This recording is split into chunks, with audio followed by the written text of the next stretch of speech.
नमस्कार दोस्तों, एक बार फिर से आप सभी का हार्दिक स्वागत करता हूं आपके अपने यूट्यूब चैनल रेवंत राज मैथमेटिक्स में।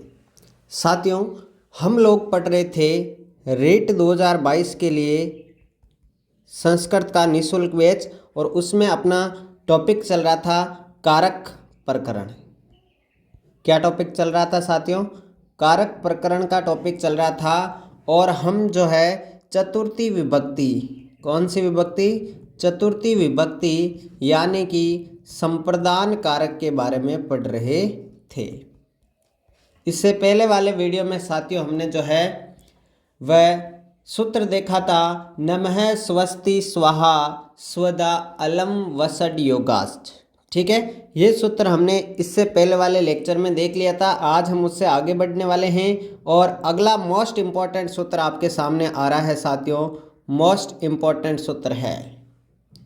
तो चलिए अगले सूत्र की ओर बढ़ते हैं। अगला सूत्र आपके सामने आ रहा है और सूत्र है साथियों धारे रुत्मर्ण है। क्या सूत्र है साथियों? धारे रुत्मर्ण है। देखिए मोस्ट इम्पॉर्टेंट है और रेट 2021 में भी इसका सवाल पूछा गया था लेवल सेकंड में। धारे रुत्मर्ण है क्या कह रहा है? ये कह रहा है धारे प्लस उत्मर्ण है। धारे है प्लस उत्मर्ण है। तो ये क्या कह रहा है? धारोत्मर्ण है सूत्र। ये कह रहा है अर्थात जब किसी वाक्य में, देखिए समझना, जब किसी वाक्य में द्रि का मतलब होता है साथियों धारण करना। द्रि का मतलब क्या होता है?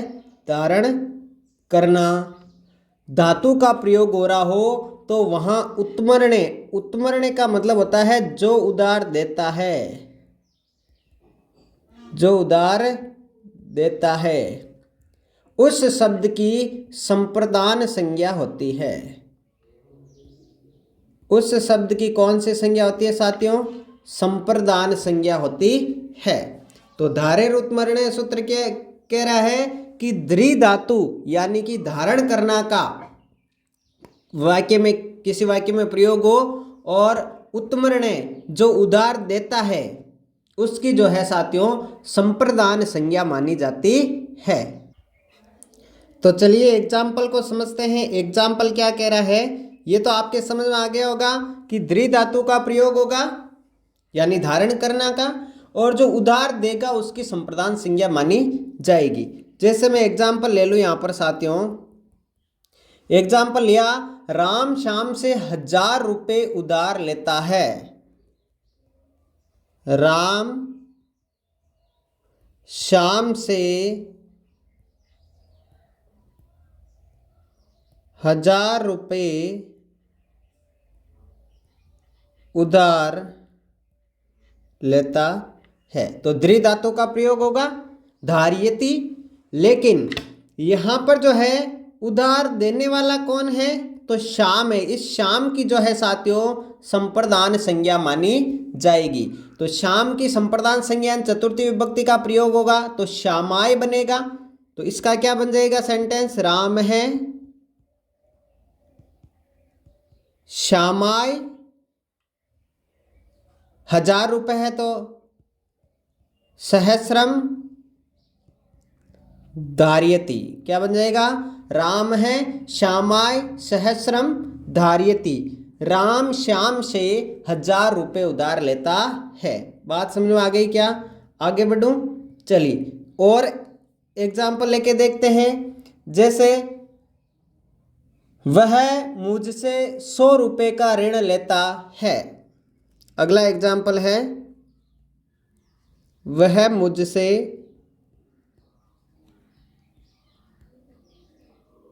100 रुपये का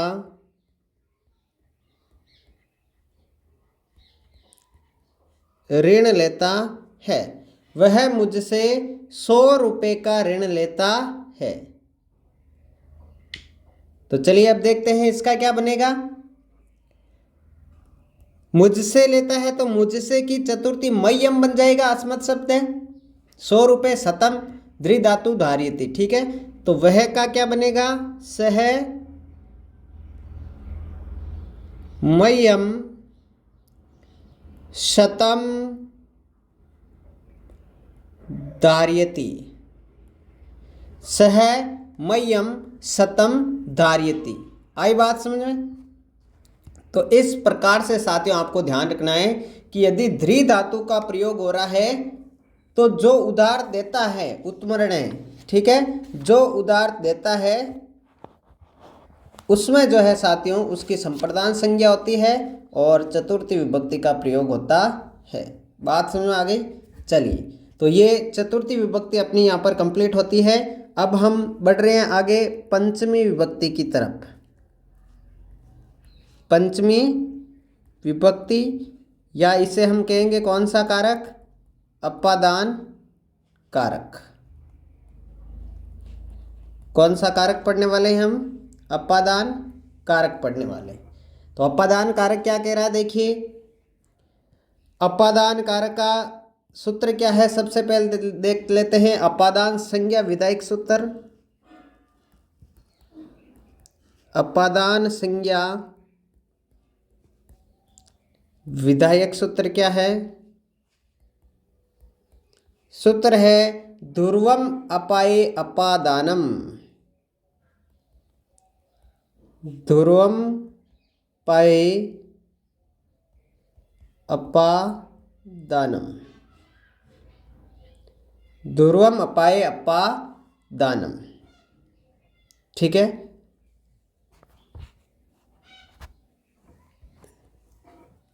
चलिए इसके बारे में थोड़ा सा समझते हैं। ध्रुवम अपाये अपादानम क्या कह रहा है। ध्रुवम का मतलब होता है अवधिभूत पदार्थ। ध्रुवम का मतलब क्या होता है, अवधिभूत पदार्थ। और अपाये का मतलब क्या होता है, विभाग। अपाये का मतलब क्या होता है, विभाग, ठीक है। अर्थात विभाग के साध्य होने पर ध्रुव यानी अवधिभूत कारक को अपादान संज्ञा होती है। कहने का अर्थ यह है साथियों कि जब किसी वाक्य में कोई पदार्थ किसी अन्य पदार्थ से अलग होता है या दूर हटता है, ध्यान से सुनना, जब किसी वाक्य में कोई पदार्थ किसी अन्य पदार्थ से अलग होता है या दूर हटता है तो वहाँ जिस पदार्थ से हटता है उस पदार्थ को ध्रुव कहते हैं और उस ध्रुव की अपादान संज्ञा होती है। तो एक पदार्थ दूसरे से अलग हटता है, जिससे अलग हटता है, जिससे अलग हटता है उसकी अपादान संज्ञा होगी, यानी उसमें कौन सी विभक्ति होगी, पंचमी विभक्ति का प्रयोग किया जाएगा, ठीक है। और सूत्र आ जाएगा अपादाने पंचमी। सूत्र क्या आ जाएगा, अपादाने पंचमी। अपादान में कौन सी विभक्ति आएगी, पंचमी। तो ध्रुवम अपाये अपादानम अपादाने पंचमी, ठीक है। चलिए एग्जाम्पल समझ लेते हैं इसका। जैसे पहला एग्जाम्पल मैं ले रहा हूं, मैं गांव से आता हूं। मैं गांव से आता हूं। मैं गांव से आता हूं क्या बनेगा साथियों, मैं का तो हो जाएगा अहम। गांव से अलग हो रहा हूं, देखिए गांव से अलग हो रहा हूं तो गांव में पंचमी विभक्ति आएगी तो क्या बनेगा, ग्रामात। क्या बनेगा साथियों, ग्रामात। और क्या आ जाएगा, आगच्छामि। क्या बन जाएगा, आगच्छामि। तो सेंटेंस क्या बन गया, अहम ग्रामात आगच्छामि, ठीक है। चलिए तो यहां तक की बात आपको समझ में आ गई होगी।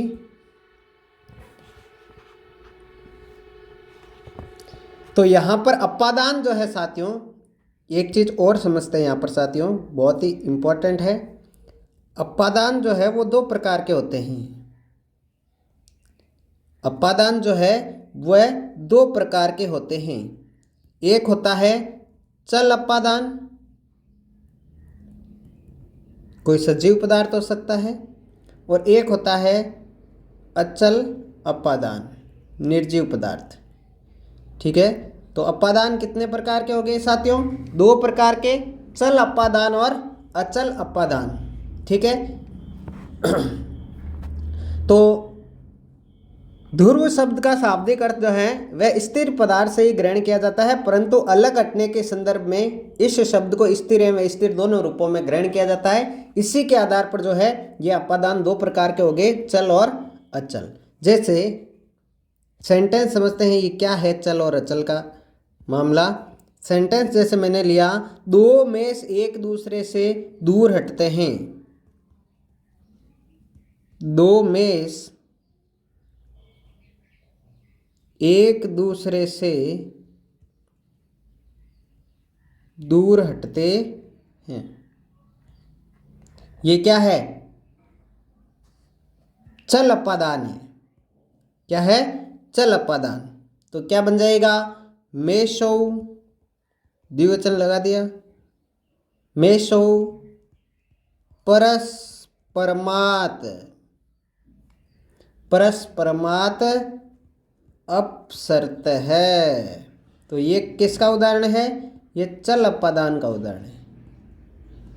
किसका उदाहरण है साथियों? चल अपादान का। इसी प्रकार से अचल अपादान का उदाहरण भी मैं आपको बता देता हूं। अचल अपादान का उदाहरण भी देख लेते हैं हम लोग। चलिए अचल अपादान का ले लेते हैं। वह विद्यालय से आ रहा है।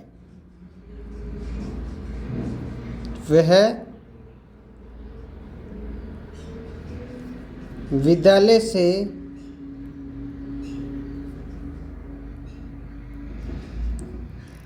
आ रहा है। तो ये अचल का है उदाहरण। क्या बनेगा? वह का सह, विद्यालय में पंचमी तो विद्यालयात आगच्छति, सह विद्यालयात आगच्छति। ये कौन सा हुआ? अचल अपादान हो गया है। कौन सा हो गया? अचल अपादान का उदाहरण हो गया। ठीक है, चलिए यहां तक की बात समझ में आ गई है तो आगे बढ़ते हैं, अगले सूत्र की ओर बढ़ते हैं। और अगला सूत्र आपका है, इंपॉर्टेंट है, यहां से सवाल बनते हैं साथियों पंचमी विभक्ति में। वित्रार्थानाम बेहेतु। सूत्र क्या कह रहा है? वित्रार्थानाम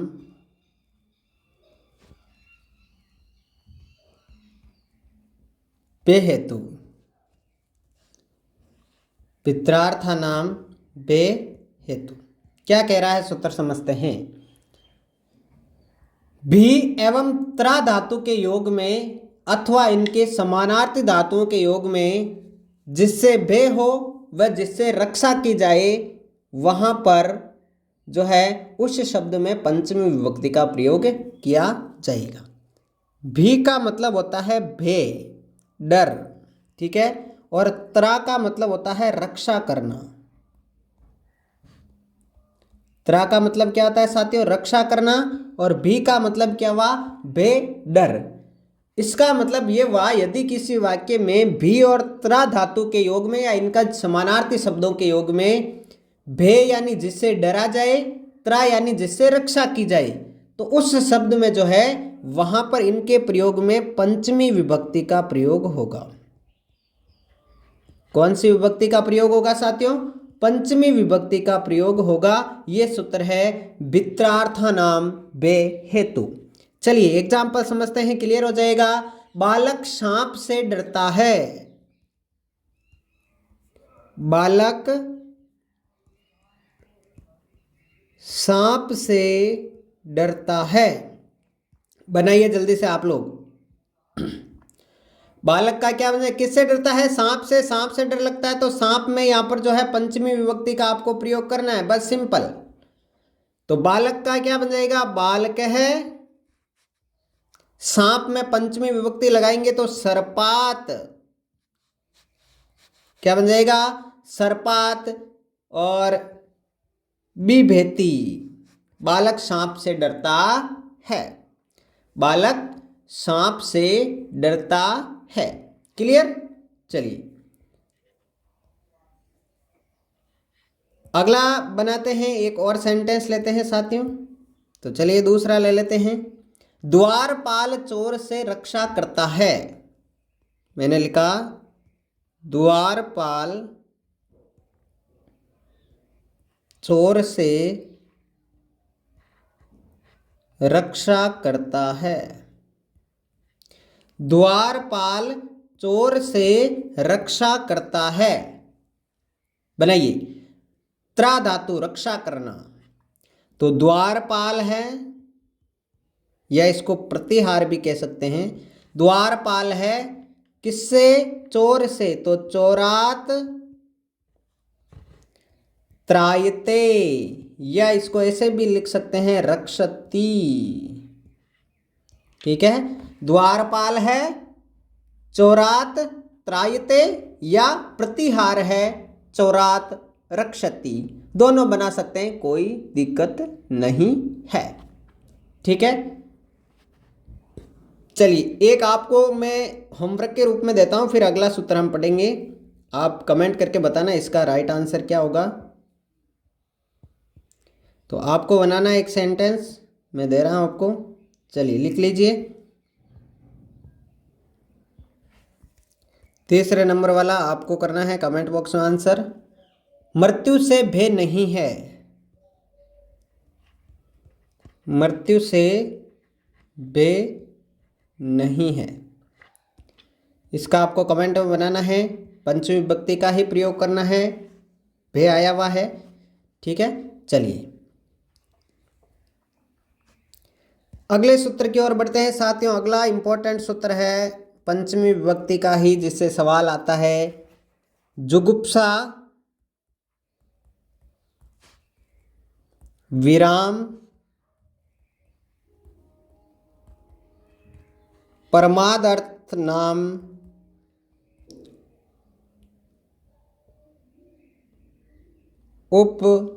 उपसंख्यानम।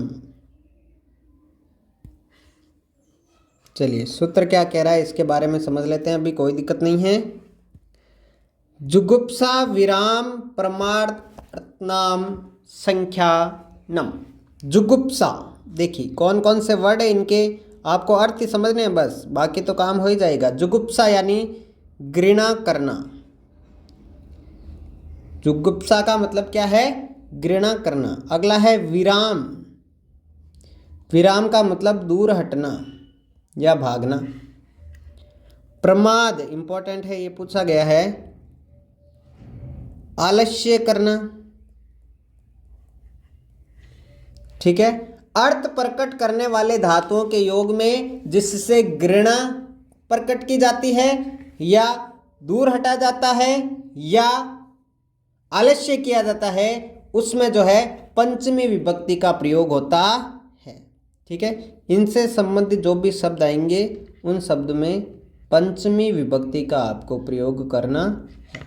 ठीक है, जुगुप्सा का मतलब घृणा करना, विराम का मतलब दूर हटना या भागना, और प्रमाद का मतलब क्या हो गया? आलस्य करना। प्रमाद का मतलब क्या हो गया? आलस्य करना। चलिए सेंटेंस देखते हैं। सेंटेंस में पहला ले रहा हूं साथियों, राम पाप से घृणा करता है। राम पाप से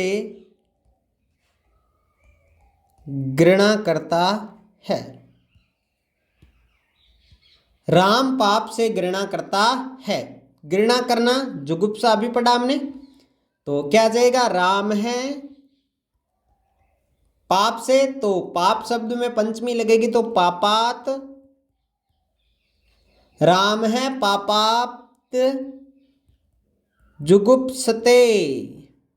राम है पापात जुगुप्सते। ठीक है, चलिए अगला देखते हैं। अगला सेंटेंस ले लेते हैं। मुकेश अध्ययन में आलस्य करता है। मुकेश अध्ययन में आलस्य करता है। मुकेश अध्ययन में आलस्य करता है। क्या बनेगा साथियों? मुकेश है, प्रमाद आ गया ना, आलस्य करना ना। मुकेश है अध्ययनात्, चलिए अध्ययनात् पंचमी आ गई, प्रमाद्यति। मुकेश है अध्ययनात् प्रमाद्यति। तो यहां तक की बात समझो आ गई आपके। चलिए अगला सूत्र पढ़ते हैं साथियों। अगले सूत्र की ओर बढ़ता हूं मैं। अगला सूत्र आपके सामने आ रहा है। सेशन को लाइक शेयर कर दीजिएगा। पूरा कोर्स आपको करवाया जा रहा है। अगला सूत्र है साथियों भू प्रभव। भू प्रभव है, बहुत ही इंपॉर्टेंट सूत्र है साथियों। भू प्रभव है। क्या कह रहा है ये सूत्र समझते हैं। यदि किसी वाक्य में भू धातु का अर्थ, किस धातु का अर्थ? भू धातु का अर्थ, भू धातु का अर्थ प्रकट होना हो, प्रकट होना हो। यदि किसी वाक्य में भू धातु का अर्थ प्रकट करना हो तो वहां उत्पत्ति स्थल में, यानी कि जहां से प्रकट होगा उस उद्गम स्थल में, नदियां आदि निकलती है तो उद्गम स्थल में पंचमी विभक्ति का प्रयोग किया जाएगा। बस इतना ही तो समझना है साथियों।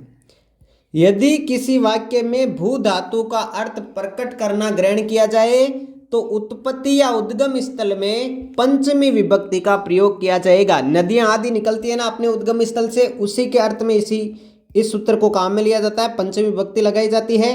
चलिए एग्जाम्पल देखते हैं। पहला सेंटेंस में लिखता हूं, गंगा हिमालय से प्रकट होती है। गंगा हिमालय से प्रकट होती है। क्या लिखा? गंगा हिमालय से प्रकट होती है। क्या बनेगा जल्दी से बताइए। गंगा, प्रकट होना आ रहा है ना, गंगा हिमालयात, पंचमी विभक्ति लगी हिमालय में, उद्गम स्थल हिमालय है, हिमालयात प्रभवती, या इसको ऐसे भी लिख सकते हैं उद्भवती, उद्गम हो रहा है तो उद्भवती भी लिख सकते हैं, प्रभवती भी लिख सकते हैं। तो गंगा हिमालयात प्रभवती या गंगा हिमालयात उद्भवती। आई बात समझ में? जहां से प्रकट हो रही है वहां से, ठीक है, उद्गम स्थल में जहां से निकलता है वहां से। चलिए अगला देखते हैं सेंटेंस। अगला सेंटेंस आपके सामने मैंने लिखा, वृक्ष से पत्ते निकलते हैं। वृक्ष से पत्ते निकलते हैं। वृक्ष से पत्ते निकलते हैं। बनाइए क्या हो जाएगा? वृक्ष की पंचमी वृक्षात, पत्ते बहुवचन लगेगा तो पत्राणि, फलम फले फलानी की तरह, प्रभवंती। क्या बन जाएगा साथियों? वृक्षात पत्राणि प्रभवंती, वृक्षात पत्राणि प्रभवंती। तो यहां तक की बात समझ में आ गई क्या साथियों? सेशन को लाइक शेयर कर दीजिएगा। कमेंट बॉक्स में कमेंट करके बताइएगा कि आपको कैसा लग रहा है इन क्लासों से। तो बहुत ही अच्छा मैटर आपको प्रोवाइड करवाया जा रहा है। वीडियो को लाइक शेयर जरूर कर देना। मिलते हैं साथियों अगले सेशन में, तब तक के लिए जय हिंद जय भारत। Thank you.